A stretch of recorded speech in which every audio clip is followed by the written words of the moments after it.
Okay. So I want to thank everybody for joining us on another Wednesday afternoon for the latest in the PALCI 2020 member meeting event series. Here we are with Stephen Bell from Temple University, Daniel Stafford from Kutztown University, and Jalyn Warren from the Community College of Philadelphia. And they will be talking a little bit about affordable textbook strategies in a time of pandemic. Again, I want to thank everybody for coming to this event. This is the latest in our series of this member meeting event series, and we've got a number of other events coming up on subsequent Wednesdays, culminating with the PALCI iClap Community Awards. So please be sure to keep on the lookout for those other events and to submit your nominations for those community awards. We are also recording this event. So once this is wrapped up, the link will be available in Sketch for everybody, and the video will be posted to PALCI's YouTube channel that we are starting as well. So I'll make the general YouTuber pitch of like and subscribe once you see the video there. And I do want to give a quick shout out and a big thank you to our sponsors for the member meeting this year, EBSCO and ProQuest Ex Libris, who have both been longtime sponsors of the PALCI member meeting, and we appreciate their continued support this year. With that, I will step away and turn it over to our presenters today. And Stephen, I'm going to go ahead and give you permissions.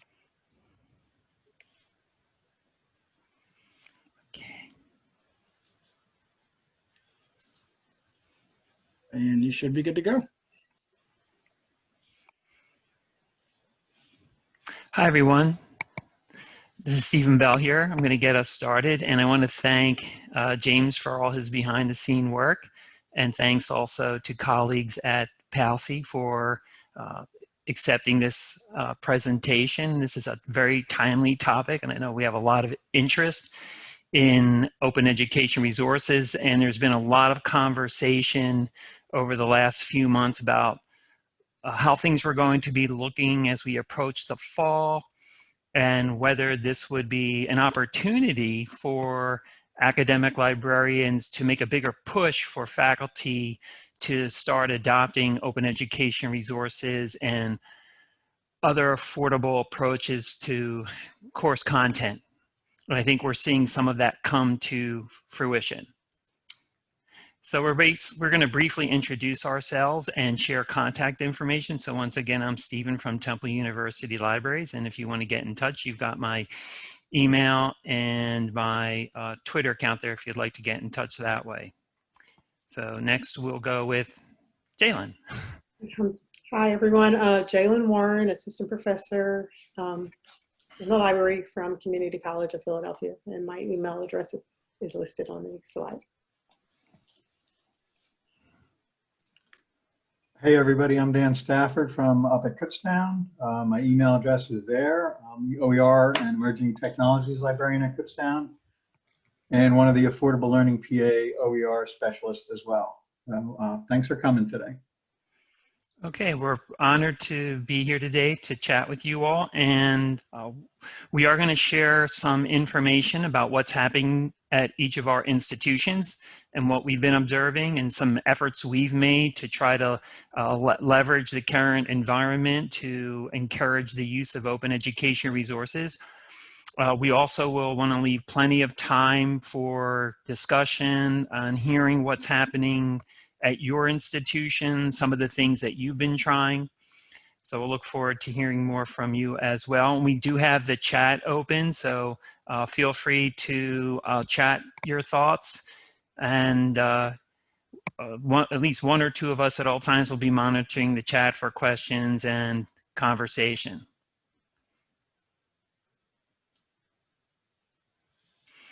So you may have seen this article that appeared in Inside Higher Ed a few weeks ago. A great article about this exact topic. Is this an opportunity for the academic library community and the open education movement community to create more of a push to have a more significant advocacy effort for encouraging faculty to think about OER or other alternate sources that would be at no cost to our students, and trying to encourage our faculty colleagues to think about the students and their families and their current situation they may be, and if they've lost their jobs, if their family members have lost their jobs, if family members are sick, if they're dealing with other crises in their life, can we provide at least some relief for students in the area of learning materials so that they'll have a more affordable higher education,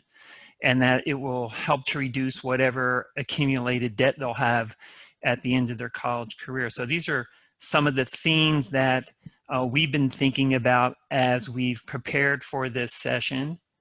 And these are some of the topics we'll come back to for you to have a conversation with us about. But I yesterday attended a meeting sponsored by ARL of Associate University Librarians, and the topic was about how we're preparing for the fall semester and changes that we've seen.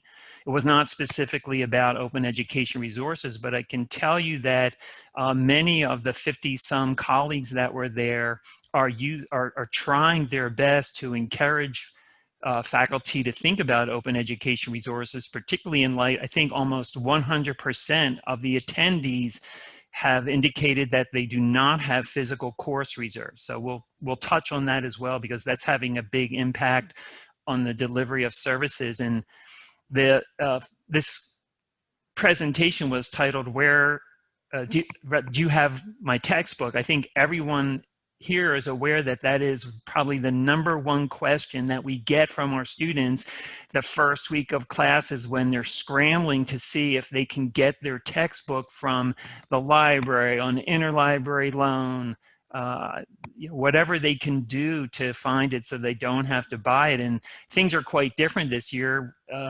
Some of us are closed entirely and going all online.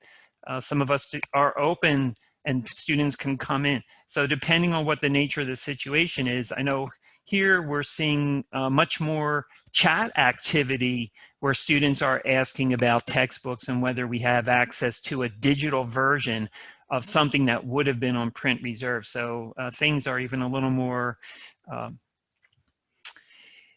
in question and a little more hectic for students scrambling to find these resources. So we'll each take an opportunity to tell you a little bit about some things we've done to try to encourage more use of open education resources. But first, we do have a poll for you. And to take this poll, you can go on your computer, or you can use your phone and you go to slido.com. I have Slido up here, and then you would type in the 39674 is our code for today. Let's see if that's working. Okay, so our first question is, have you made at least one intentional change for the fall to boost awareness or use of open education resources? I know we have here, so I'm choosing yes.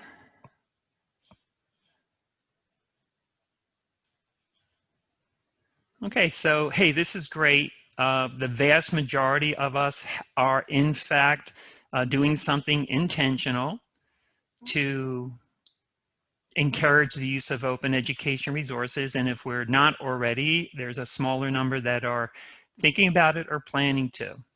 So thanks for sharing what's happening at your institution. And I think we had about 30 people. We've got 21 responses, so that's pretty good. So thanks again for responding. So first, let me tell you about some things we've been doing at Temple University Libraries. And I want to always give a shout out to my colleagues who have been doing some great work as far as updates to our website, reaching out to their faculty colleagues if they're subject liaisons, and really doing everything they can to try to get the word out there about what we can offer if we can't find a textbook that they're looking for, trying to encourage, have you thought about using open education resources? So always appreciate the support of my colleagues.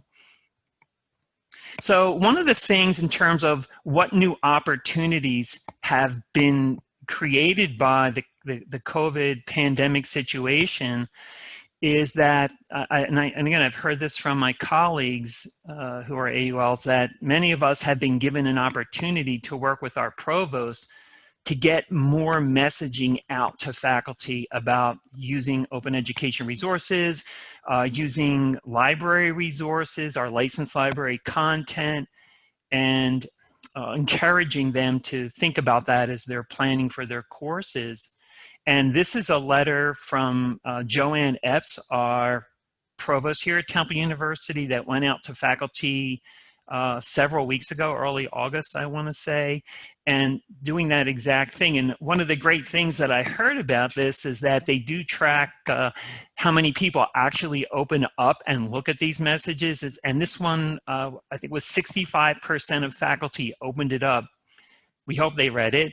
That was one of the highest open rates for any message that's going out. So I think in this particular time, messages like this are really resonating with our faculty. And we saw an immediate uptick in questions being sent to our lib answers via chat or email for help finding digital copies, OER, and those types of things. So there definitely did have an impact. Now, one of the links in this message that was sent out to faculty connected our faculty to a set of videos that we had created specifically to encourage greater use of open education resources. And what we did is we asked faculty members who have previously participated in our textbook affordability project, where we give faculty grants to stop using commercial textbooks and adopt open education resources or other types of alternate no-cost learning materials. And so we had about 7 of these videos, and you can see on the right side of the screen that we were promoting these videos on our social media channels. But we also asked the provost in that message to have a link to the videos, because I think when faculty see other faculty members who are adopting open education resources and hearing the success stories that you hear in these videos, they're more inclined to try it as well. And they know that they've got librarians who are there to support them if they're not familiar with the resources. And of course, like many of you have, we've made changes to our website to increase the amount of information that we're providing about open education resources. So when we had our message for remote support for faculty and students, and we were updating it for the fall based on, we did have something like that when we closed down and went all online in the spring, but this was updated for the fall.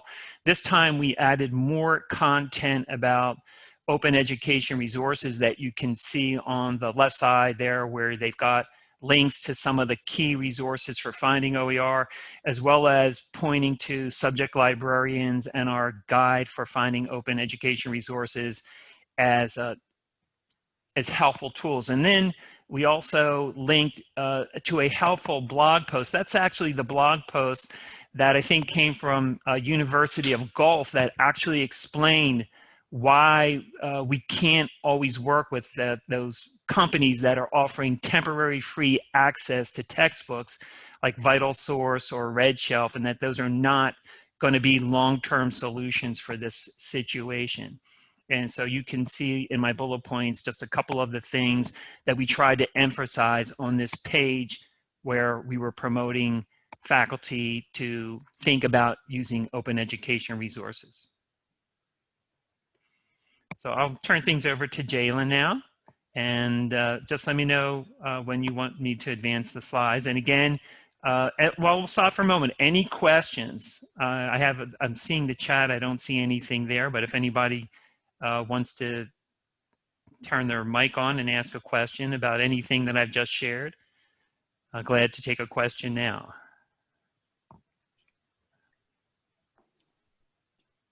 Hearing no questions and seeing nothing in the chat, assume that, okay, everything was well explained there. So let's move on to Jalyn. And thanks again, Jalyn, for being with us today and participating. We greatly appreciate it. Well, thank you for the invitation, and thank you for all the great ideas that you've shown us so far. Here at Community College of Philadelphia, I concentrated more on, we were building momentum before COVID. So we actually had an OER petting zoo where people could actually touch the physical copies of books. And that was starting to build interest, and we were getting excited. I was also a fellow in our Faculty Center for Teaching and Learning, and we held learning communities throughout the semester to discuss OER options. There wasn't too much interest, I think, because everyone was so busy at the beginning of the semester. But we also had an initiative that we had small, very small stipends that were offered to people to create OER courses. And then we also created an OER LibGuide. If you don't mind, would you click on the link for the OER LibGuide? And yeah, let's see what happens. So here's our open educational resources LibGuide. It's created in coordination with the coordinator of online learning from our Division of Flexible Learning Opportunities and Technology. And we are part of Guided Pathways. So we also have the OER listed by pathways at the top, so that people can go directly to the areas that they are working in and discover the particular resources that were available to them. So I just wanted to point that out. You can go back to the slide, please. But of course, during the summer, the switch to online caused a slowdown to these efforts. I do want to say that the library is under renovation. We're becoming a learning commons, and we're going to be not only the library, but also the learning lab, which does our tutoring, and also our computer lab support for our students, all in one space. So right before spring break, 2 days before spring break, we moved and we finished, phase one was completed. So we moved into our offices and our brand new spaces, and we were setting things up. After spring break, we had the week after spring break to, finish setting things up, getting things going, and then we were out of there, out of CCP physically since March, and we haven't been back since. And there's no immediate plans for the library to reopen. So we're planning to not be open in the fall. So virtual has become the new norm. And because of that, there were many trainings conducted in order to bring faculty into the online environment with the online courses for fall 2020. We're supposed to be all online for fall.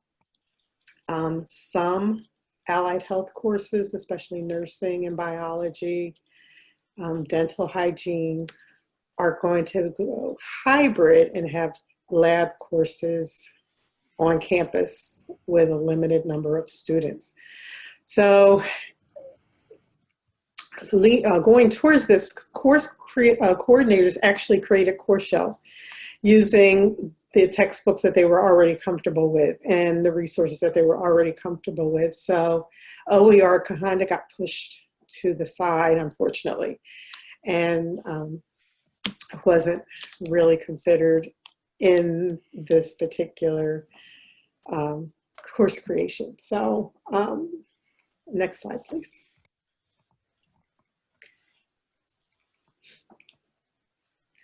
So again, phased reopening. Some people are back on campus, but again, the library is going to remain closed.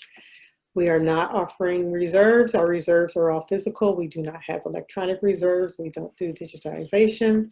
So we're encouraging ebooks. We do subscribe to a few databases, and we're pointing people to those databases for their needs. And we also have a few video streaming products that we subscribe to, Academic Video Online.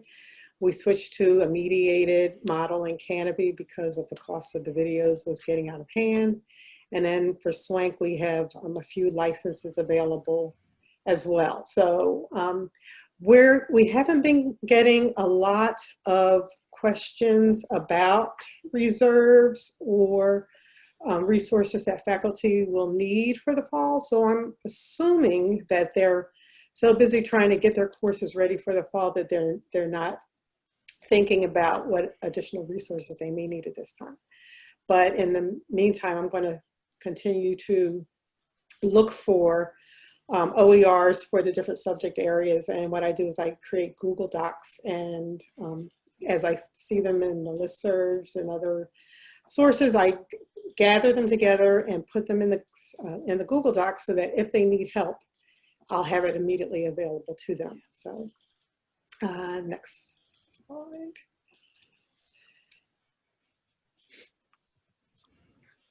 Okay. So again, once faculty feel more comfortable and begin to look towards spring 2021, which we were already talking about, having something in place by October, more efforts to include OER will be introduced throughout this fall semester, including the targeted announcements to the different departments. I want to be included in the department meeting so that people know that these OER are available to them, and then hopefully they can start incorporating those into the spring semester. I continue to work with individual faculty members. As they reach out to me, I point them in the directions for the particular sources. Workshops are going to be offered through the Faculty Center for Teaching and Learning. And we have a diversity certificate program here at the college. And we were accepted for a presentation in the spring, but that was canceled. And so we're hoping to be included in the fall series, and definitely going to include OER in that particular presentation as well. So I'm trying to include OER in anything that I am involved with, especially now. I do want to say we started working more extensively with OER and publicizing it more a couple years ago. And as I said, it's been kind of slow, but we're working and adding more presentations and workshops, etc., to drive interest to OER. Okay, next slide, please.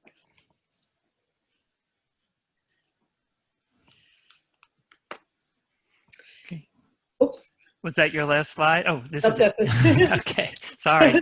So I forgot to mention that I am also an OER specialist, brand new, and I'm still learning, so bear with me. But I'm going to continue to, thank you, collaborate with our coordinator again. And then I've been attending a few,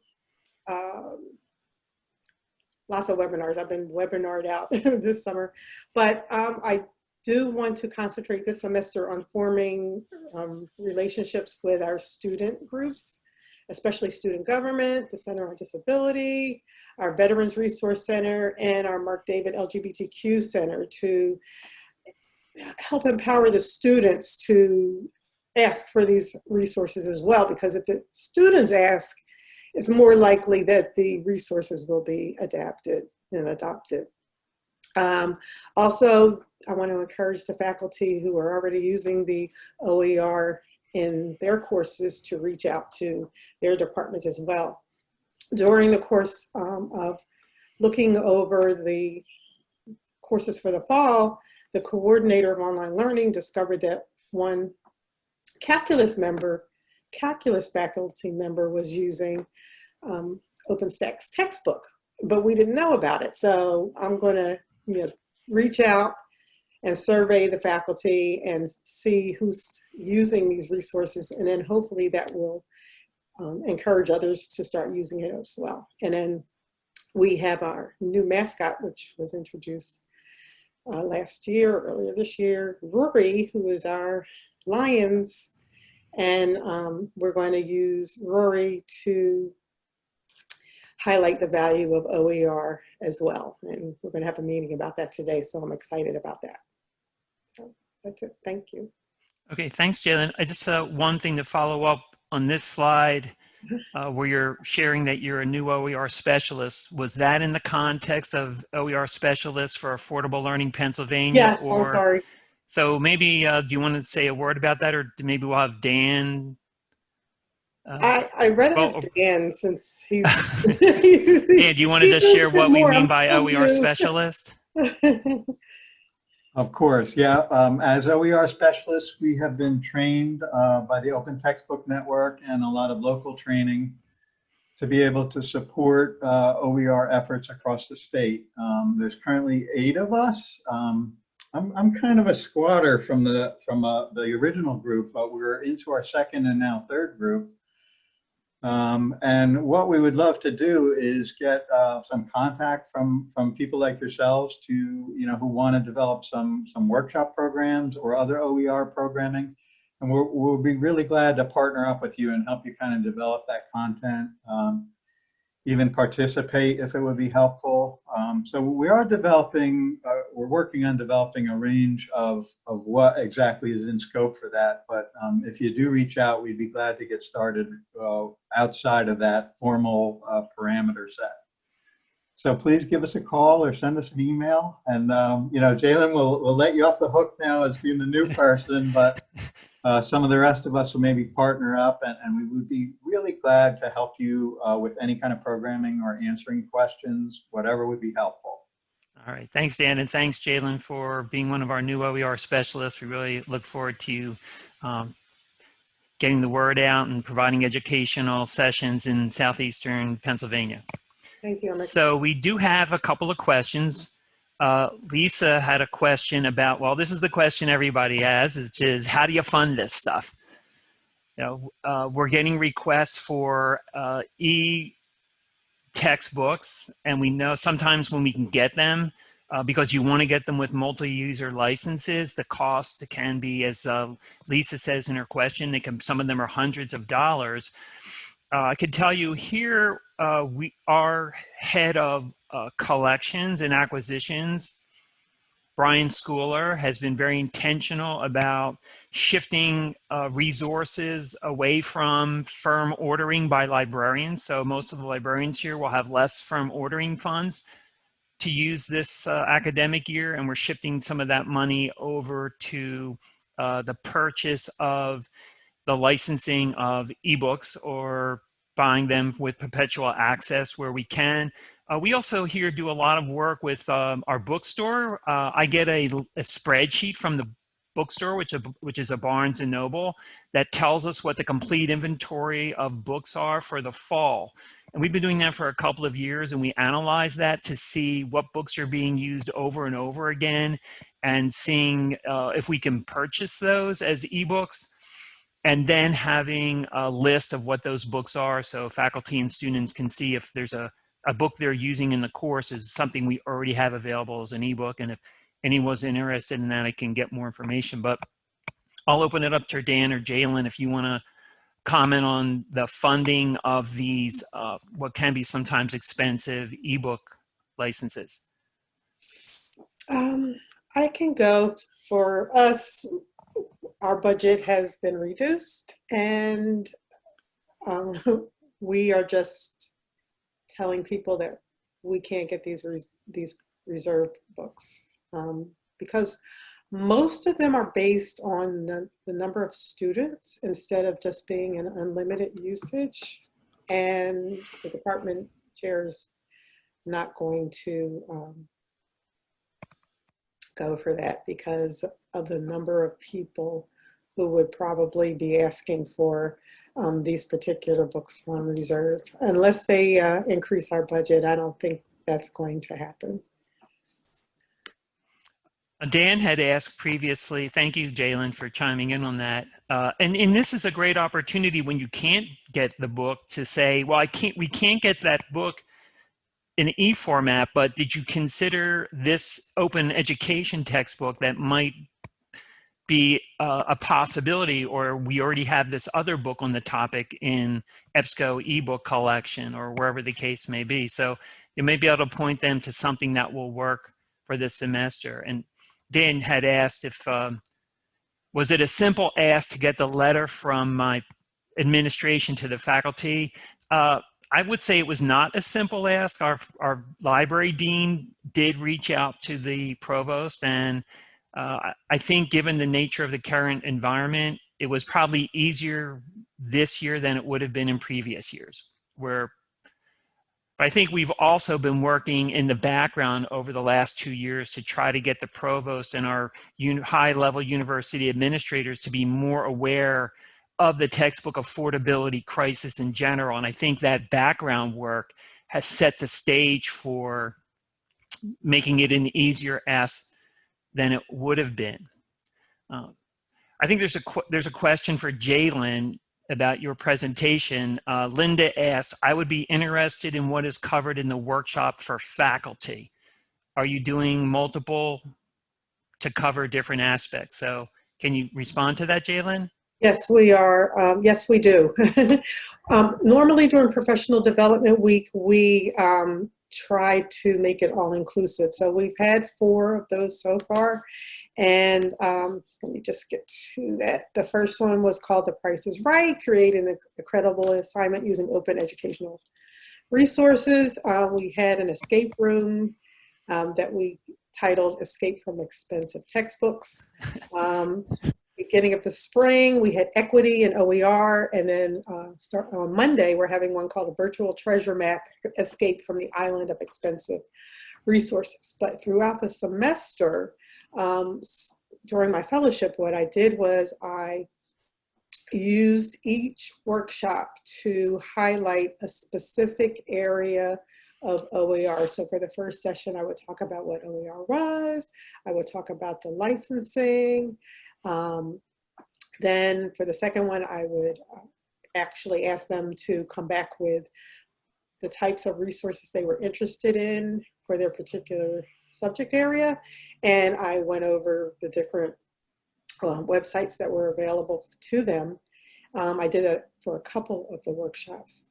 Earlier for the spring semester, I concentrated on equity, diversity, and inclusion and dealing with open pedagogy and using OER. And then, we got hit.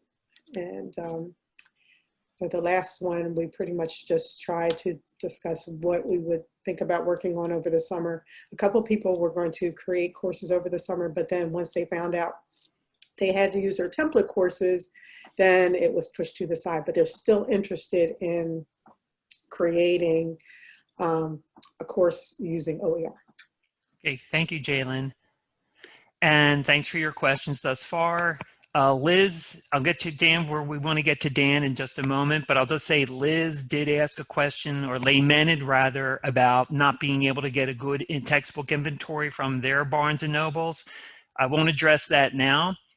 Liz, feel free to get in touch with me, but I do believe that Affordable Learning Pennsylvania is working on a webinar or a program related to bookstore issues. So stay alert for a session we're going to have about dealing with bookstores.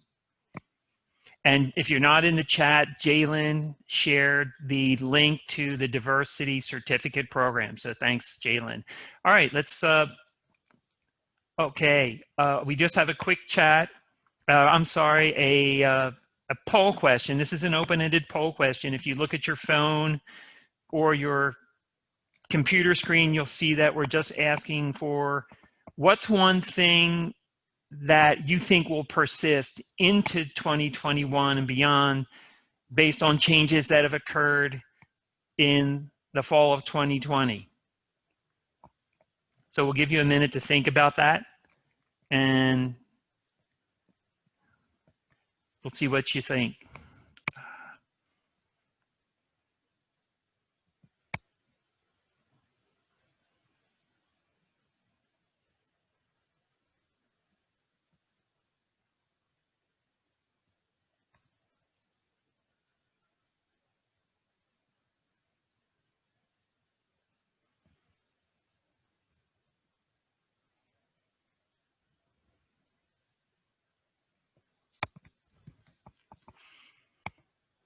All right, and I'll kind of scroll through these. Thanks for, okay, yeah, working from home, more streaming video, more digital reserves, more e-resource funding, less print. Yeah, some people are saying that. Yeah, maybe we're moving away from physical reserves as a result of this. Yeah, and let's hope that we will have more faculty wanting to, I think faculty in general being open to digital as opposed to print. That's been a big issue. Faculty, thinking that, well, students learn better when they have print versus maybe now we can move forward. All right, so keep those coming in, and then we'll move ahead so we can make sure Dan has some time. So thank you, Dan, for your patience. Let me know when to change the slides. Okay, so what's happening at Kutztown in particular? And Stephen, if you go to slide number 1 for me, please. Oh, sorry. Oh, was this it? That's correct, yeah. All right, thanks. Okay. So, things at Kutztown are in a little bit of a mess right now, actually. Some uncertainty over the summer about whether we would be open for face-to-face instruction, and a little bit of tension around the decision to do that or not do that, combined with a little bit of maybe a gap in expertise in dealing with this particular pandemic. That's really sopped up a lot of the available mental resources of almost everybody involved. So I'm finding that people are mostly focused on what is immediate and not sort of leaning into the future, if you will, right at this time. I want to take a moment to recognize that our reserves collection, the physical reserves at Kutztown, it's been an important part of KU's textbook affordability plan in the past, and share why I think it's maybe not going to be so much so this semester. So first, if we consider the CERC numbers for our reserve collections, in the fall semester of 2019, we had about 400 textbooks on reserves in the physical collection. And those books circulated in fall, just over 1,000 CERCs, so I think 1,009 in particular. Our main collection, by contrast, which includes 200,000 books, had just under 2,200 circulations during that same time. So you can kind of get a good feel for the scope of the importance of our reserves collection to our students here. Now I know many schools have opted to shut down reserve use completely. We are going to go ahead and try a 3-day quarantine period for our reserve collection.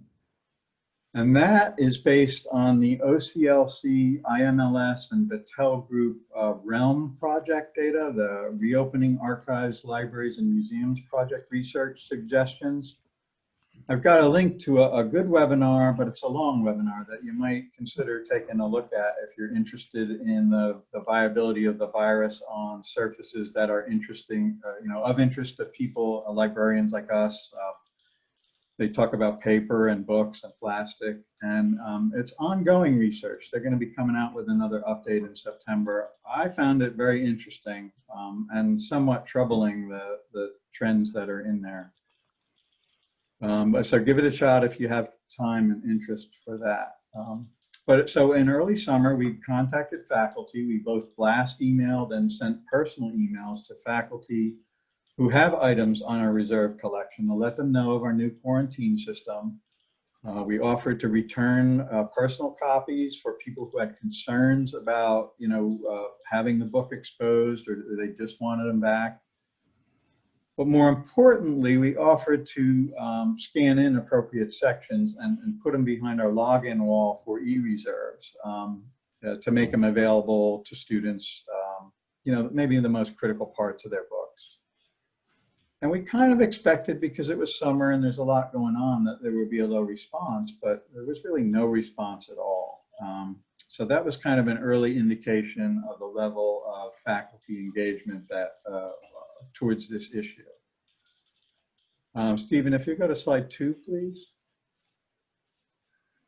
So last year, we created a Google Data Studio, a data visualization project on reserve circulations, which reveals our patterns of usage. You can see in the screenshot here, it shows our most popular title, which is for a pre-calc class. It has the big 3 factors for being a popular reserve title. First, number 1, it is breathtakingly expensive. This baby is going to set you back $260 for a brand new copy. And the second is that you know, you're not going to pass a pre-calc, or basically any math class if you do not have access to the book. You know, you need it to do the homework, you need to practice problems or prepare for your exams. And so then the third thing is, it's just a darn heavy book. This baby weighs in at about 5.2 pounds. And I think, you know, it's a very human response to leave this book at home and use the library copy when maybe you have a 4.5-pound chemistry book in your backpack and a bunch of other stuff. But I digress here. Back to the pattern of circulation. Now you see a regular pattern of like onesies use. And it looks to me like that's access for people doing their day-to-day homework kind of thing. And then there's this spiky use in there where it's checked out twice, 3, or even 4 times a day. And that's probably around quiz or test time. So you can see how a 3 or 4 day hiatus, depending on when the book is checked out, it might have to sit for essentially 4 days in quarantine. How that lapse in availability is really going to disrupt this usage pattern severely. And that's not just going to be for this book, that's going to be across the whole collection of reserve books. So we're quite concerned to see how they will be used, but hopeful that we'll be able to get at least some use out of these. So Stephen, if you go to the next slide, please. Mm-hmm. So shifting from reserves to OER, you know, in OER circles, discussions like we're having actually right now, the discussion has been around this being a great time for OER due to the shift to virtual, and how OER really empower that with much more ease and grace than is possible with commercially produced textbooks and materials. And that makes a lot of sense. This really is the best time to be using OER. But unfortunately, what I'm finding is it's not the best time to promote their use to those not already on board. So I described kind of a lack of faculty engagement on reserves a little bit ago, and I'll share another example now. Many of you know, and again, this is probably only my experience at Kutztown, but I want to share it. Many of you know we have the Affordable Learning PA, the annual summit is coming up in September. And like everything else, it's going to be a virtual one this year. But really hats off to the organizers. They have made this event about as welcoming and flexible to presenters as it possibly could be. So they basically offered the presenters the ability to pick a time in September, any time that would make sense for the presenter. Okay, and presumably people still have promotion and tenure concerns and review concerns and want to present.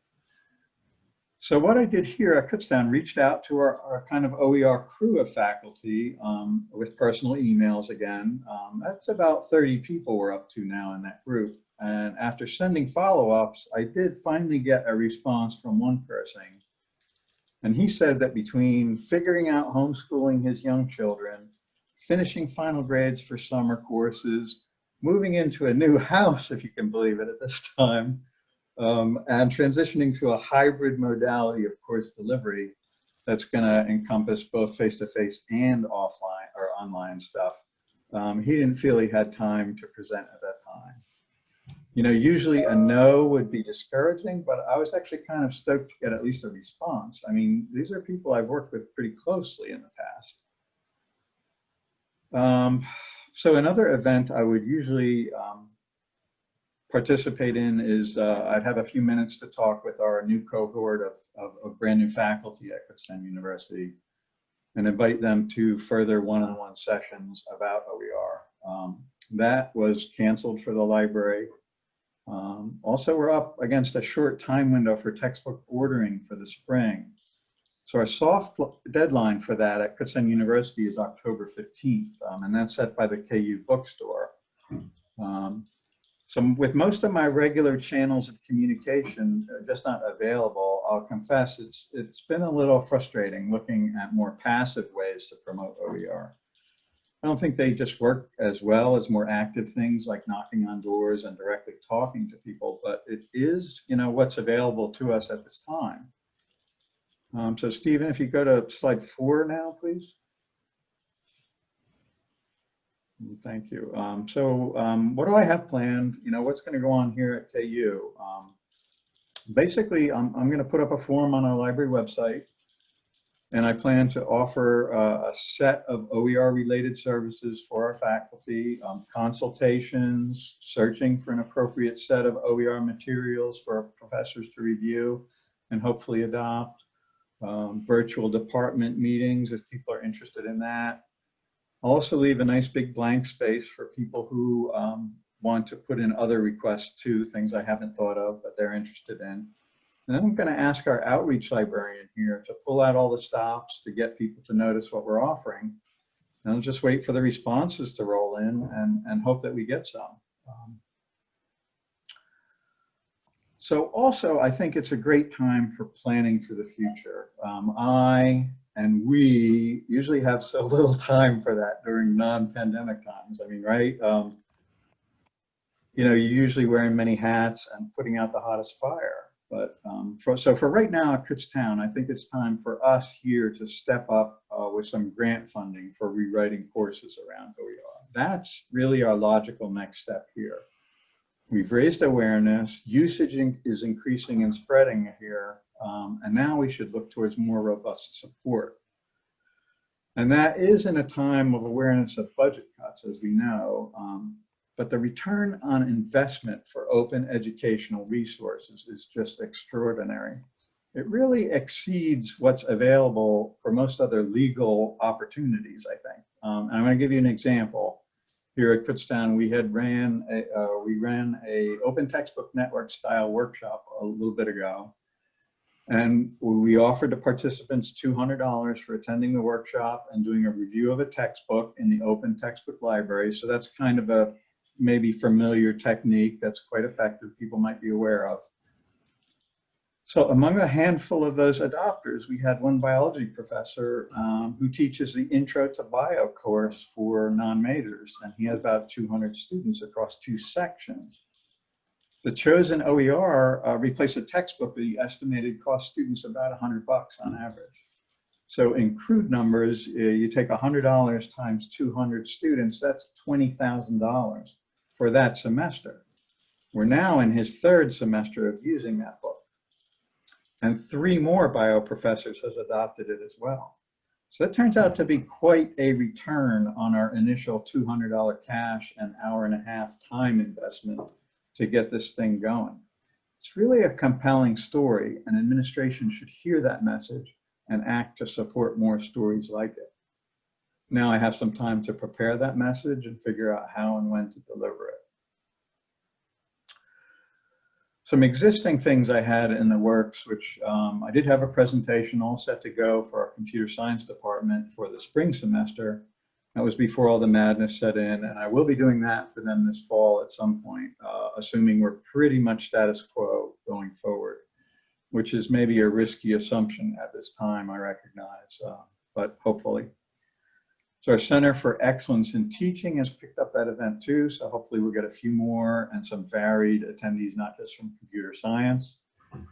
And I plan for that to be essentially an hour-long version of the Open Textbook Network workshop with some local examples sprinkled in, and of course an invite to have more one-on-one sessions to follow up through Zoom, appropriate channels after that. For Affordable Learning PA, We've been working with student engagement lately. We've been having the third webinar in the series coming up shortly. So keep an eye out on your emails for that if you're interested in working with your students for OER promotion. I suggest you should be. I've also been thinking about how we can better engage state level funders like our legislatures.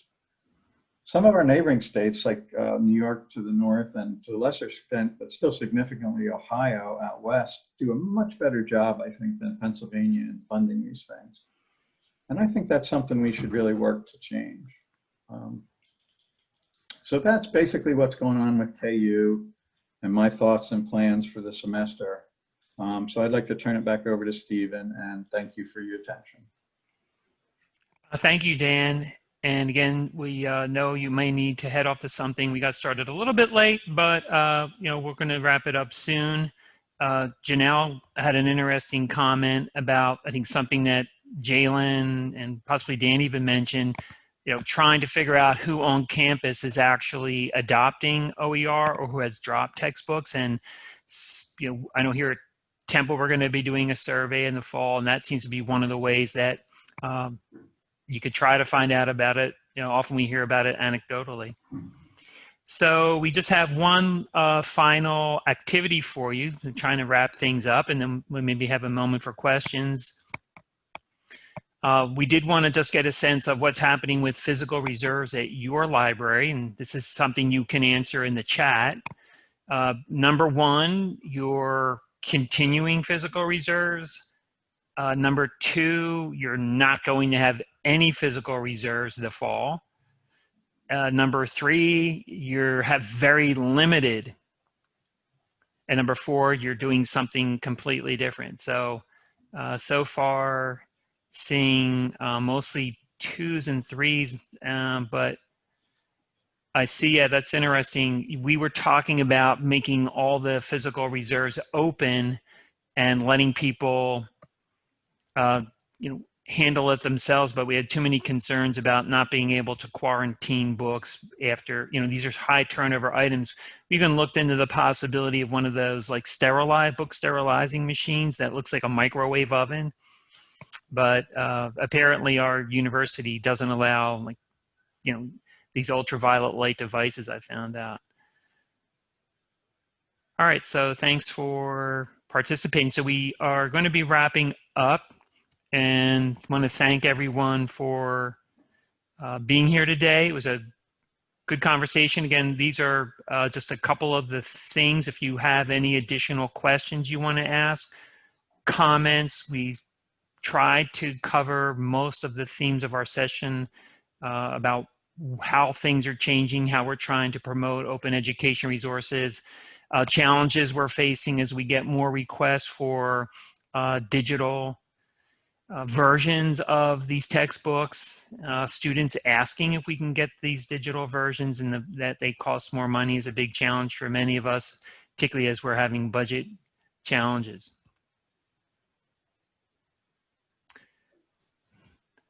While we're waiting for questions, we do have one final poll for you. If you have an opportunity to participate, you'll see this poll just came up on your phone or your screen. And since many of us have shifted to online learning entirely or in hybrid environments, do you think faculty will be more at ease with digital learning materials, will continue to want students to use print, or something's going to happen, but not sure exactly? I think we're seeing, even though there's been research in the past that suggests that students learn better with print because it's more, it facilitates concentrated reading, whereas if students are online, they might lose their attention because they're distracted. I know that's been a big concern of faculty with putting things on digitally, but it looks like now we're thinking that they'll be more open and comfortable with digital learning materials. So thanks for participating. Jalyn or Dan, any final thoughts or comments?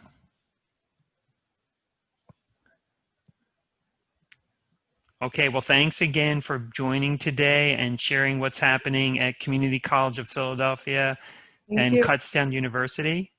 And for the folks who are watching the recorded version of this, you have our contact information, so feel free to get in touch with us if you want to learn anything about what we've shared in the presentation today, or if you just want to get in touch to share what's happening at your institution. But Dan gave a shout out for our Affordable Learning Pennsylvania Summit that's coming up starting on September 9th. We'll be getting the registration out soon. I can tell you that our first keynote speaker is going to be Nicole Allen from Spark, and she'll be telling us about what's the latest happening in the world of open education resources. So I think we'll all look forward to that. We have some exciting other great keynote speakers, as well as some great presentations from your fellow librarians. And we also are going to have a student panel, a faculty panel. So we're doing some really interesting and different things this year for those who attended last year. All right, well, thanks again, James, for helping us out today with the presentation. Oh, not a problem. And thank you. I think if you want to end the recording. Yep, I'll take care of that. Yep, and just again, thank you to Stephen, Jalyn, and Daniel for presenting with us today. This recording will be up on our YouTube channel soon, and we will post that link in the sketch page for the event as well. And as a reminder, we have more great events coming up. I believe our next is going to be next Wednesday at noon again, same bat time, same bat channel. And it will be on CDL, Controlled Digital Lending. So again, thank you to our presenters today. Thank you very much. You're welcome. Thank you. And bye, everyone. have a lovely day.